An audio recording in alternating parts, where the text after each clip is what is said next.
दें, भारत और चीन के सैनिकों के बीच जो झड़प का मामला है वो लगातार तूल पकड़ रहा है और सदन में भी विपक्ष ने जमकर इस मुद्दे पर हंगामा किया, जिसके बाद एक बार के लिए सदन की कार्रवाई को स्थगित करना पड़ा और उसके बाद गृह मंत्री अमित शाह ने विपक्ष पर निशाना साधा। और जब फिर से सदन की कार्रवाई शुरू हुई तो रक्षा मंत्री राजनाथ सिंह ने संसद के दोनों सदनों में जाकर के इस बारे में जानकारी दी। रक्षा मंत्री राजनाथ सिंह ने कहा कि हमारी सेना ने चीनी सैनिकों को खदेड़ा है, हमारी सेना ने पीएलए को वापस भेजा है और घटना में कोई भी जवान हताहत नहीं हुआ है। ये बड़ी खबर आपको बता रहे हैं। झड़प के बाद दोनों देशों के बीच फ्लैग मीटिंग भी हुई है। रक्षा मंत्री राजनाथ सिंह ने इस बारे में जानकारी दी और 11 दिसंबर को दोनों देशों के बीच फ्लैग मीटिंग हुई थी और साथ ही साथ उन्होंने पूरे सदन के सभी सदस्यों से मांग की है कि सभी को अपने देश की सेना के साहस और शौर्य का एकजुट होकर के समर्थन करना चाहिए।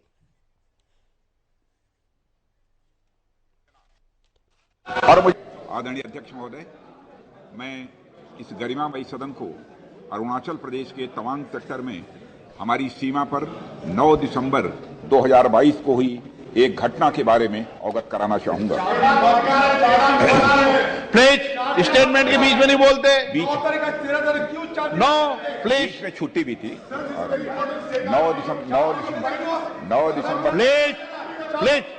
9 दिसंबर 2022 को पीएलए ट्रुप्स ने तवांग सेक्टर के यांगसे एरिया में लाइन ऑफ एक्चुअल कंट्रोल पर अतिक्रमण कर स्टेटस को एक तरफा बदलने का प्रयास किया।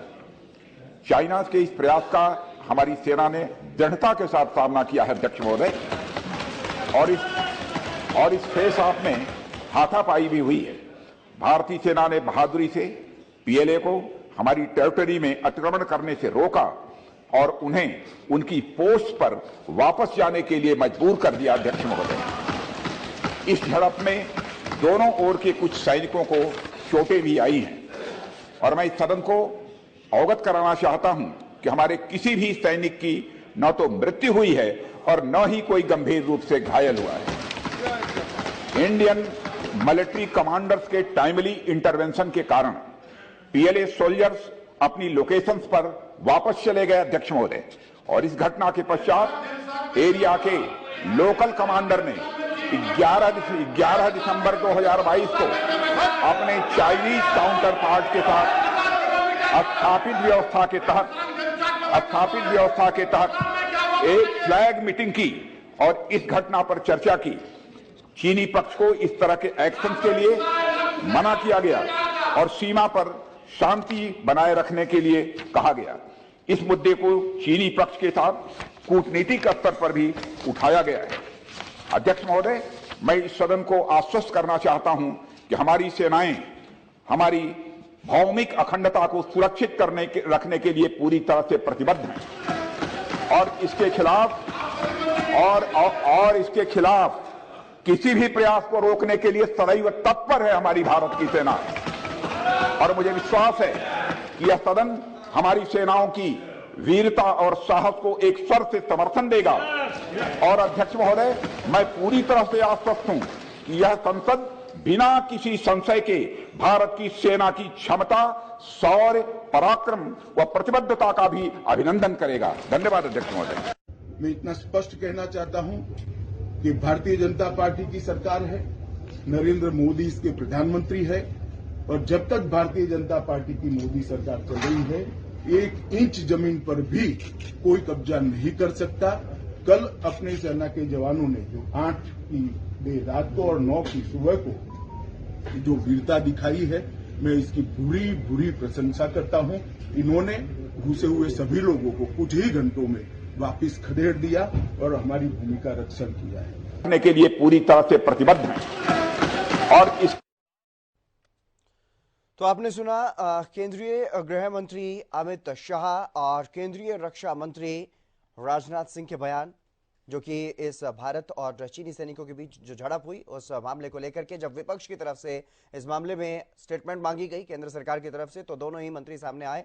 हालांकि सदन में जब काफी हंगामा हुआ तो एक बार के लिए सदन की कार्यवाही को स्थगित करना पड़ा और उसके बाद जब सदन की कार्यवाही फिर से शुरू हुई तो दोनों सदनों में जाकर के रक्षा मंत्री राजनाथ सिंह ने अपना बयान दिया।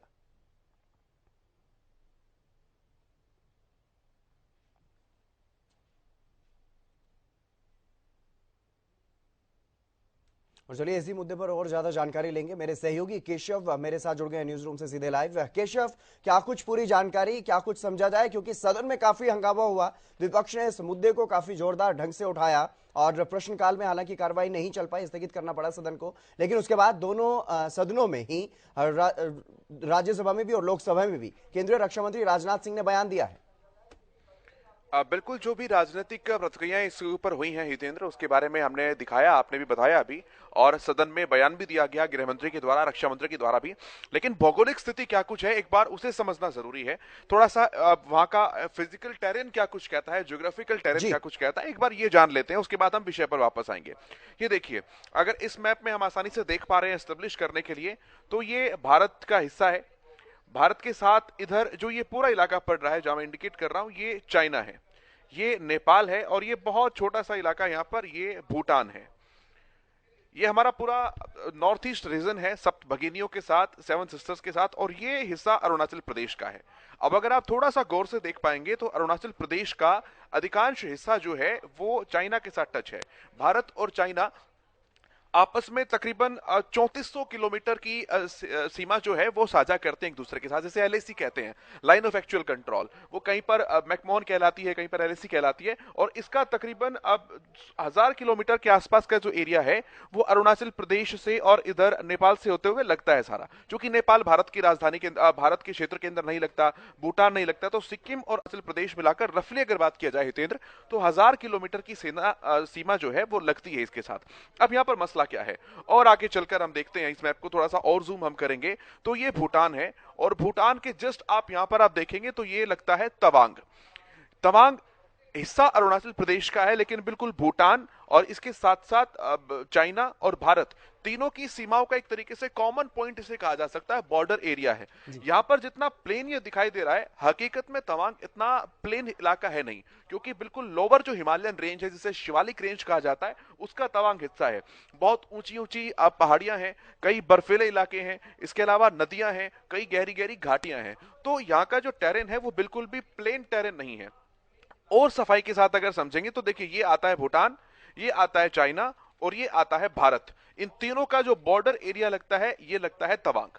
ये तो हो गया तवांग का, एक तरीके से आप कह सकते हैं कि अब फिजिकल जो टेरेन आप कह सकते हैं। अब इस पर राजनीतिक क्या होती है, इस पर मसला ये है हितेंद्र कि चाइना अरुणाचल प्रदेश के बहुत सारे हिस्से को अपना हिस्सा मानता है।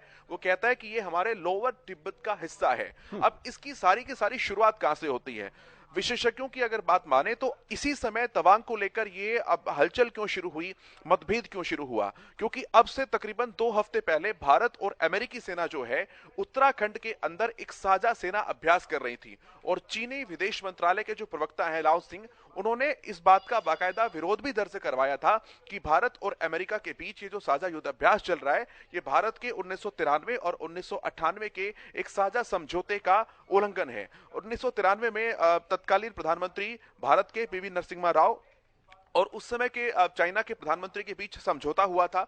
वो चाइना गए भी थे, और वहां जाकर दोनों देशों ने यह तय किया था कि दोनों देश जो हैं वो सीमाओं के ऊपर माहौल को सौहार्दपूर्ण बनाए रखने की दिशा में हमेशा आगे कदम बढ़ाएंगे। इसलिए भारत और चीन के बीच जब भी 62 के बाद सिचुएशन इस तरह की टाइट हुई है, तनावपूर्ण हालात बने हैं, कभी भी हथियार का, अस्त्र शस्त्र का इस्तेमाल नहीं हुआ। हमने देखा था कि पैंगोंग लेक के अंदर, डोकलाम के अंदर जो विवाद हुआ था, उसमें भी भारतीय सैनिक जो वीरगति को प्राप्त हुए थे, चीनी सैनिक भी जो मारे गए थे, वो झड़प केवल लाठी डंडों और तार से लपेटे गए डंडों से झड़प हुई थी, उसमें भी गोली नहीं चली थी।